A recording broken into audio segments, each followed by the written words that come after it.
આજે સવારમાં જાગી અને જોયું તો પીન ભાખરી બનાવતા હતા. મેં કીધું કેમ તમે ભાખરી બનાવો છો?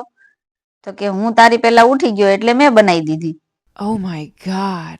પછી એણે એક ખોખું આવ્યું હતું અમારે રાતે પાર્સલ આવેલું તો એ ખોયલું. આ પાર્સલ છે અગરબત્તીનું, જે અમે હમણાં નવો બિઝનેસ ચાલુ કર્યો છે અગરબત્તીનો એનું. તો આ પાર્સલ જોઈ અને પછી હું રસોડામાં ગઈ ત્યાં તો મને મોઢામાં પાણી આવી ગયું. Wow. સેમ મારા જેવી જ પીને ભાખરી બનાવી દીધી. એટલે મને તો બહુ મજા આવી ગઈ.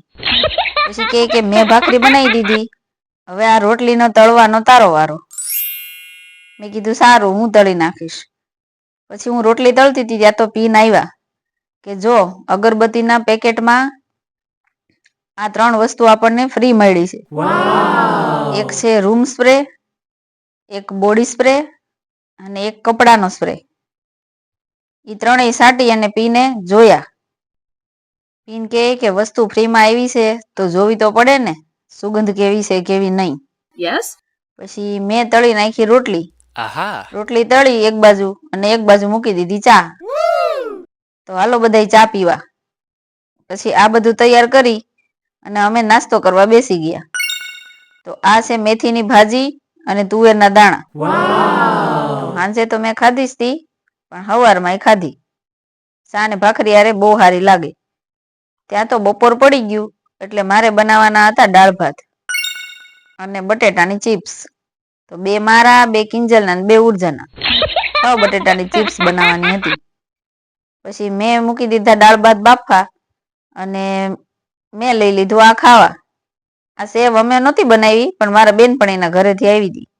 એટલી જ નહોતી પણ અડધી તો હું પહેલા જ ખાઈ ગઈ. Oh my god. અને આ છે અમે મેળામાં ગયા હતા ને ત્યાંથી એક મીઠાઈ લાવ્યા હતા.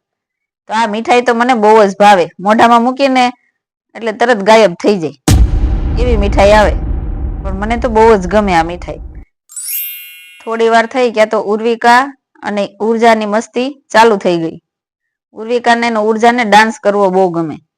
પછી મેં વઘારી નાખી આ ચિપ્સ. Wow.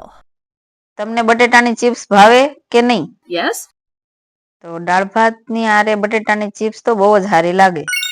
એટલે ઉર્જાને બહુ ગમે એટલે મેં આજે બનાવી દીધી. પછી ઉર્જાબેનને લાગી ગઈ ભૂખ. એટલે કે મમ્મી તારે જ્યારે ખાવું હોય ત્યારે તું ખાજે, હું તો જો ખાવા બેસી જાઉં છું. એને હાથે લઈ લીધું અને ખાવા બેસી ગયા. રોજ તો ઉર્જાબેન નિશાળે જ ખાય, પણ આજે રવિવાર હતો એટલે એને ઘરે ખાધું. પછી મારે તો ધોવા પડ્યા આ બધા વાસણ. ખાલી દાળ ભાત ને શાક બનાવ્યા હતા ત્યાં તો વાસણ એટલા બધા થઈ ગયા. Oh my god. બીજું કઈ બનાવ્યું હોત તો વાસણ કેટલા થાત મારે. પછી વાસણ ધોઈ નાખ્યા. પછી હારવાર મેં આને પણ ધોઈ નાખ્યો.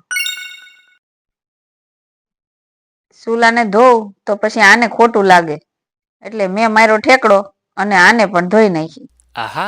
દર વખતે તો કિંજલબેન ધોવે, પણ કિંજલબેન કે મમ્મી આ વખતે તારો વારો છે. મેં કીધું હારું હાલ આ વખતે હું ધોઈ નાખું. પછી કિંજલબેને પ્લેટફોર્મ એકદમ ચોખ્ખું કરી નાખ્યું. તો હવે મળશું આવતીકાલે. ત્યાં સુધી બધાને જય માતાજી. જો તમે આ ચેનલમાં નવા હોય તો વિડીયોને લાઈક, શેર અને સબસ્ક્રાઈબ જરૂરથી કરજો.